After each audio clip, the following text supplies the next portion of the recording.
Your dog had the whole house to sleep in. The couch, the floor, that cool spot by the kitchen tiles. They love in summer. And yet, every single night, without fail, they chose you.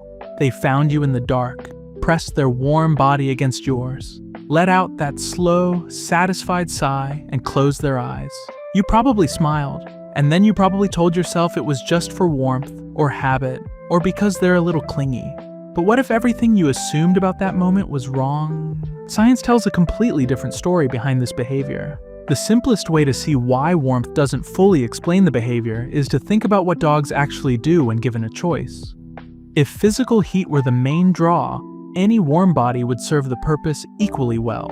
A stranger, another dog, a pile of blankets. But research has shown that dogs don't seek warmth in general. They seek a specific person, and when that person is removed from the equation, the dog's behavior changes in ways that go well beyond comfort seeking. John Bradshaw has spent decades studying domestic dogs, and has argued that mapping wolf pack dynamics onto pet dogs is one of the field's most persistent and costly misunderstandings. It says, dogs descended from wolves. Wolves sleep together in packs for protection and warmth, so your dog is just running an ancient instinct on repeat.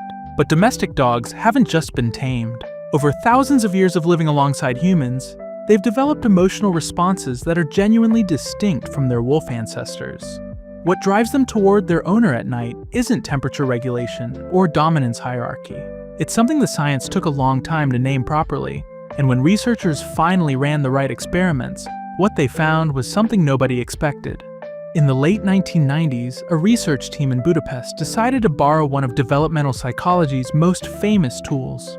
The strange situation test was designed in the 1960s to study how human infants form emotional bonds with their mothers, and it works by observing how a child reacts when a caregiver leaves the room and then returns.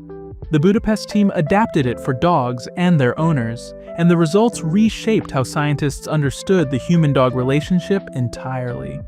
Dogs responded almost identically to how toddlers do. With their owner present, they explored freely and confidently.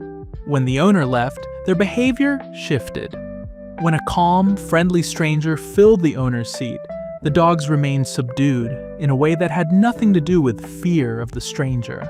The stranger simply wasn't their person, and no amount of warmth or friendliness could substitute for that. Later, research by Lisa Horn and her colleagues at the University of Veterinary Medicine, Vienna, pushed the finding further, showing that dogs engaged more persistently with problem-solving tasks when their owner was in the room, and became notably less motivated when a stranger took the owner's place.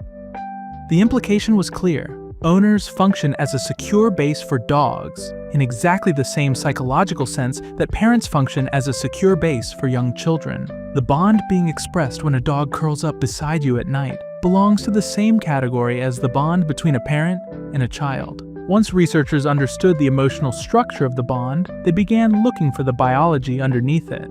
In 2015, Miho Nagasawa and her team at Azabu University published a study in the journal Science that explained the mechanism in a way that genuinely surprised even people familiar with the field. When a dog and its owner look into each other's eyes, both of their bodies release oxytocin, the same hormone that surges in a mother's brain when she holds her newborn, the same chemical that underlies human feelings of love and trust, is released in both species simultaneously through something as simple as mutual eye contact. And the loop this creates is self-reinforcing in a way that matters. The oxytocin released in the dog leads to more gazing, which triggers more oxytocin in the owner, which deepens the exchange between them. When your dog presses against you in the dark and you feel yourself relax into sleep, that chemistry is still running. Proximity alone is enough to keep it active, lowering stress hormones in both of you, steadying your heart rates, settling your nervous systems into rest. Before we go further, drop a comment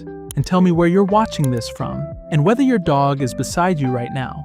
We would love to hear from you. Let's go back to the most surprising thing to know, that the intimacy of that nightly ritual goes back much further than most people realize. Archaeologists working at a site in Bonn, Germany, uncovered a burial dated to roughly 14,200 years ago, containing the remains of an elderly man, a younger woman, and a puppy, all interred together with obvious care. When scientists analyzed the puppy's bones, they found evidence of a severe illness that would have been fatal without weeks of intensive human intervention. Someone had nursed that dog, fed it, cleaned it, and stayed with it through repeated bouts of sickness. At a time when survival demanded enormous resources and attention, a human being chose to spend both on a dog. That choice alone tells you the emotional weight this relationship carried long before recorded history. Older still are footprints found in the caves of southern France. A child of about 8 years old walking alongside a large canid through the dark interior of Chauvet Cave. The prints are estimated at around 26,000 years old. Across continents and cultures, the same pattern keeps appearing. Aboriginal Australians slept alongside dingoes on cold nights. The Chukchi people of Siberia curled up with huskies using the same temperature scaling instinct. The phrase three-dog night didn't emerge from nowhere. It came from a lived tradition of humans and dogs sharing warmth, breathing the same night air, sleeping through the same darkness together. The bed you share with your dog tonight is simply the most recent version of something that has been happening across the entire span of human civilization. In recent years, researchers have found ways to measure this bond during sleep itself with a level of precision that makes the results difficult to dismiss. A study using polysomnography, the same full neurological recording technology used in human sleep laboratories, compared dogs sleeping beside their own owners against dogs sleeping beside a friendly stranger. The dogs sleeping with their person fell asleep faster, spent significantly more time in deep restorative sleep, and showed overall sleep quality that was measurably and consistently better. One dog in the study gained close to 60% more sleep efficiency purely from being with its specific owner, rather than a stranger who was equally calm and present. A separate study out of the University of Jyväskylä in Finland monitored heart rate variability in bonded dog-owner pairs during periods of rest. Heart rate variability reflects the flexibility and regulation of the nervous system, and what the Finnish researchers observed was that during rest, the variability patterns of the dog and its owner began to mirror each other. They synchronized. When the same dogs were paired with people they didn't know, the synchronization disappeared. Their nervous systems were literally tuned to each other, responding to the same rhythms, settling into the same pace of calm. Every one of us knows that sleep is the most vulnerable state any living creature enters. Every animal that sleeps is, for those hours, exposed and defenseless, relying entirely on its environment to be safe. The decision to enter that state beside another being is one of the most fundamental acts of trust biology produces. When your dog chooses to sleep next to you, they are making that declaration with their body. They are saying, in the only language available to them, that your presence is the thing that makes vulnerability feel safe. Dogs who score higher on attachment measures in research settings consistently show less brain hyperarousal and better physiological recovery during sleep when their owner is nearby. Your presence doesn't just comfort them, it changes the quality of their rest at a neurological level, because you are the secure base their nervous system was always oriented toward. Because the behavior carries so much meaning, a sudden change in it deserves genuine attention. Veterinarians have long observed that dogs developing joint pain or arthritis often shift their sleeping habits quietly, before any obvious limping or stiffness appears. They stop jumping onto familiar surfaces. They gravitate toward harder floors or cooler spots to relieve pressure they can't articulate. In older dogs, disrupted or relocated sleep can be an early marker of canine cognitive dysfunction, a condition that affects sleep cycles and can produce nighttime disorientation that looks, from the outside, like restlessness or wandering for no reason.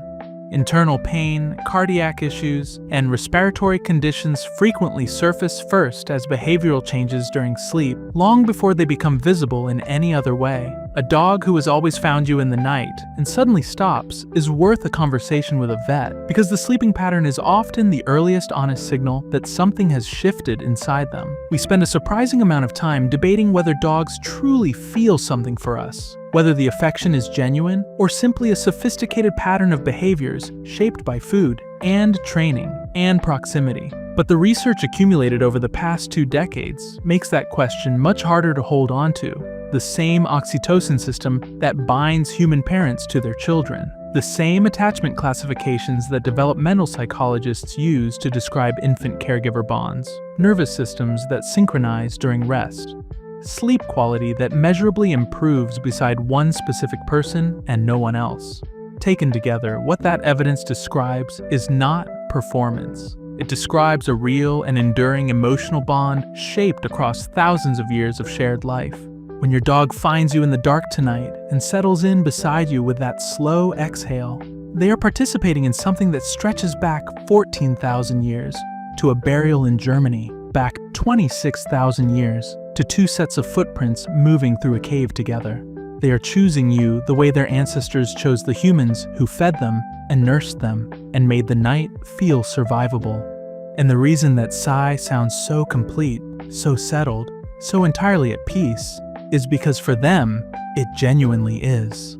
Let us know in the comments, do you let your dog sleep in your bed? And if someone in your life thinks you shouldn't, are you going to show them this video or just keep the peace?